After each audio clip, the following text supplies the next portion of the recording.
almost every reference to Antichrist or the spirit of Antichrist in our New Testament is not related to blatant sin.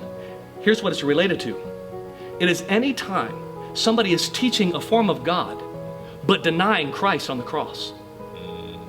Anytime you water down what Jesus did on the cross, you're preaching Antichrist. Woo.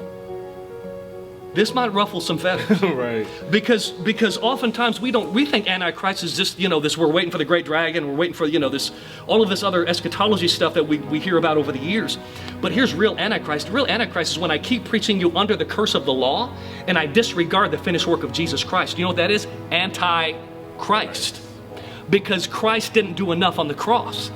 And so when we preach that into people and we teach that to people, no wonder people are leaving, just like this woman left the synagogue. They're leaving our churches still under condemnation.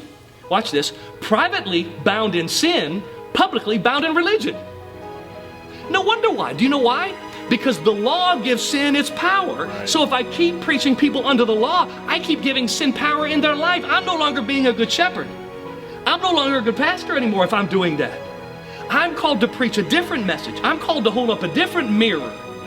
Just like Jesus did for this woman who was bent double in the Gospel of Luke. He says to her, I'm going to tell you something no one else has ever been able to tell you. The guy that's here is a good guy. The synagogue ruler is a good guy, but he did not have this message. I came to proclaim this message, and in fact, I am the message. Come on now.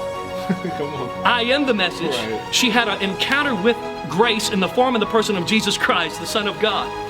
And he spoke a new message to her. He said, daughter, be healed from your infirmity, because only the new covenant can bring life. Only truth can set people free. And guess what? Truth is not a thing. Truth is a person.